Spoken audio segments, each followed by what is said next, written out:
Animal Crossing presents a problem for Nintendo. Yes, it's one of Nintendo's biggest properties, with New Horizons being the Switch's second best-selling title, and many others in the series having quite tasty numbers themselves relative to their own consoles' installed bases. Yes, there's merchandise and amiibo cards and a mobile game spin-off and all sorts of potential to expand the property in line with Nintendo's usual IP expansion planning. Yes, they can utilize Animal Crossing as a way to entice people into other purchases, a tactic we saw with the launch of the Animal Crossing New Horizons DLC alongside the Nintendo Switch Online expansion pack in 2021, and again with the Nintendo Switch 2 edition of Animal Crossing New Horizons in January 2026, explicitly trying to draw Animal Crossing diehards to the Switch 2. All of this is true, and yet fundamentally there is a weakness in the strategy, which is that however big a game Animal Crossing New Horizon is, they can only really sell it once. Perhaps they can chuck on some DLC, but this provides diminishing returns, and yet the game requires near constant updates and expansions to keep the player base engaged. Now, this is a mild problem if they can sell tens of millions of copies at a full sure to be $80 asking price and sell properties off the back of the series, but I think it does place a ceiling on the property in certain respects. Mario and Pokemon manage multiple releases a year, and while only Mario Kart tops Animal Crossing New Horizons numbers, collectively many of these games surge past Animal Crossing in terms of total sales.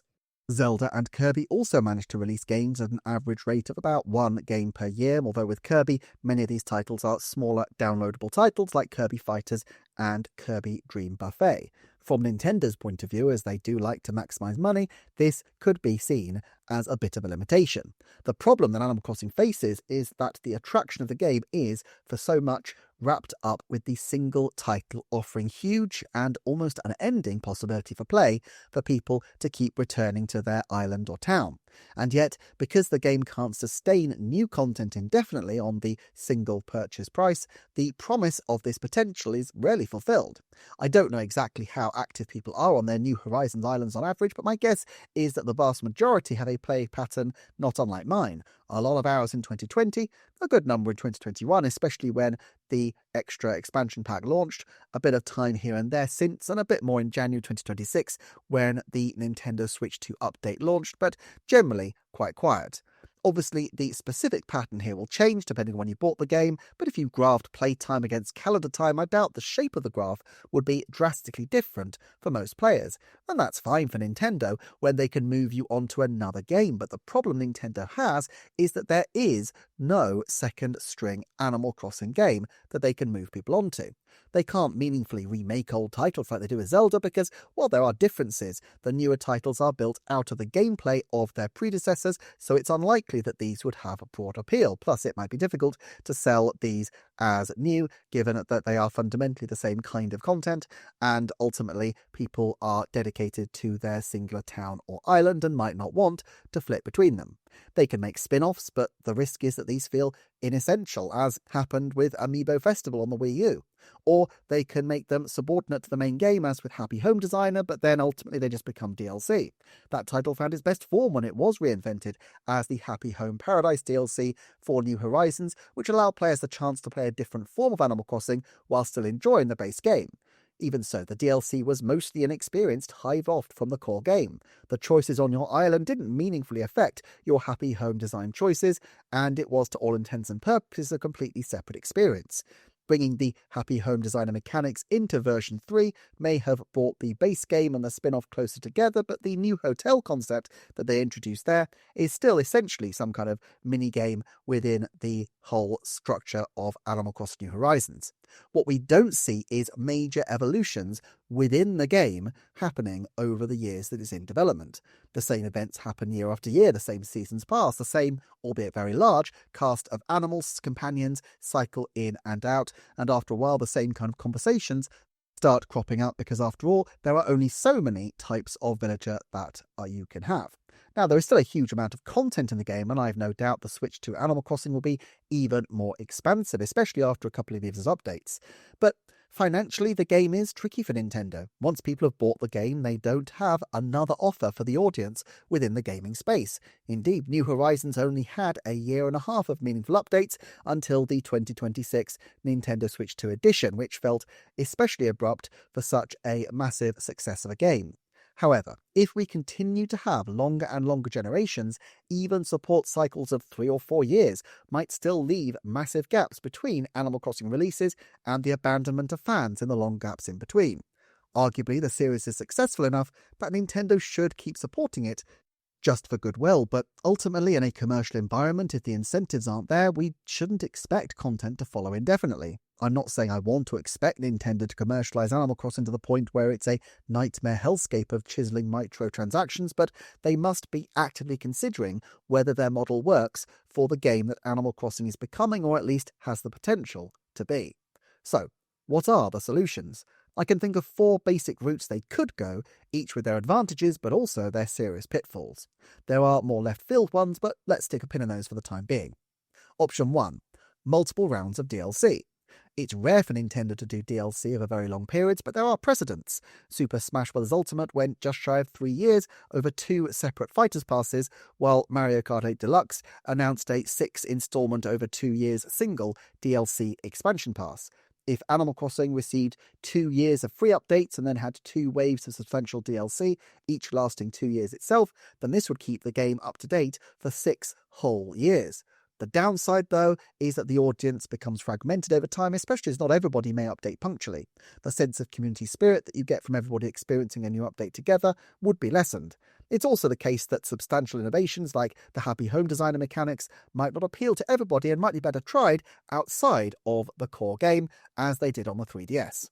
Option 2 then. Go full games as a service.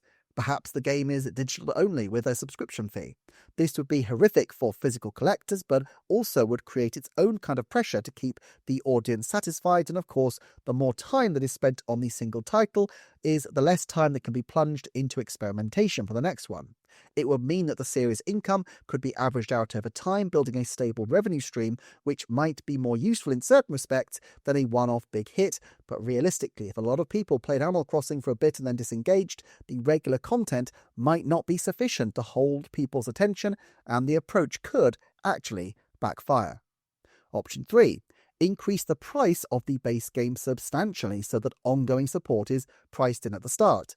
Now, the negative reaction to the $80 price tag has probably made it impossible to push too far beyond for the time being without negatively affecting sales and the company's reputation in a substantial way.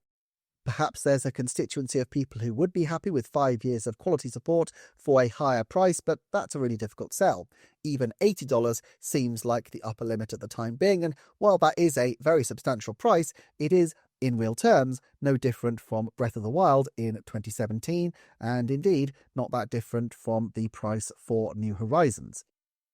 Option 4 then. Resign to the fact that Animal Crossing titles will be intrinsically limited in scope, but allow save data to be transferred from the core game to the new spin-offs. The Animal Crossing Golf Designer, the Animal Crossing Fashion Game, the Animal Crossing Matchmaking Sim and more could all be affected far more radically by your own village, even while the game itself is different. This allows more experimentation and means that they can fill those long fallow periods between games in a more meaningful and deliberate way. By not being DLC, players would be able to start with a default separate from the base game, but base game players would obviously get more from the experience. Now, none of these options feel unambiguously better than the others. If I had to hazard a guess, I think Nintendo will stick with DLC, but perhaps in multiple rounds to extend the life of the game, perhaps developing a separate team to handle it.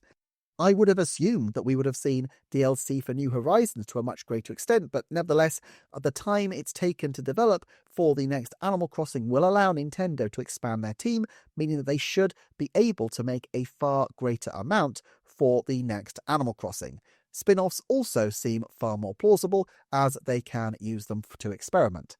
However, I promised some left-field options. One would be that Animal Crossing actually spins off into discrete hardware. We've seen Nintendo already start to vary its hardware offerings from just flat-out game consoles in recent years, with Amiibo, Alamo, and various pieces of tech employed at their theme parks. Imagine a picture frame that looks like a window to your village, where you can look out and see the changing of the weather, see the animals engaging in various activities, call people over when you're bored and want to chat. Perhaps it can even offer contextual advice depending on the room it's in, suggesting interior decoration advice, or recommending cooking recipes, or commenting on the flower bed. Or, if you stick it outside the garden, commenting on the flower bed. Or what about an Animal Crossing themed smartwatch that allows you to check the turnip prices and message animals from your wrist?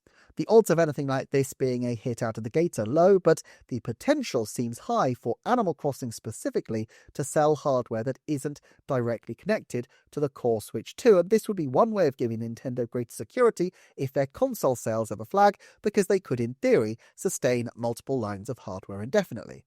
And maybe this is the key for solving the Animal Crossing problem. Don't try. If the game is a goldmine for merch, lean into that and just try to sell more Animal Crossing homeware and other assorted goodies. It would be wrong to ever call it a loss leader because it's surely a very profitable series, but perhaps the true profitability of Animal Crossing won't be evident just from the number of games it puts out, and Nintendo can actually afford to keep the game supported and expanding over long periods just because it's so good for their broader ambitions. At any rate, I'll be very interested to see what the future holds for Animal Crossing on Nintendo Switch 2. Thanks for watching, do check out the Patreon for more, and I look forward to seeing you next time for another Nintendo Forecast.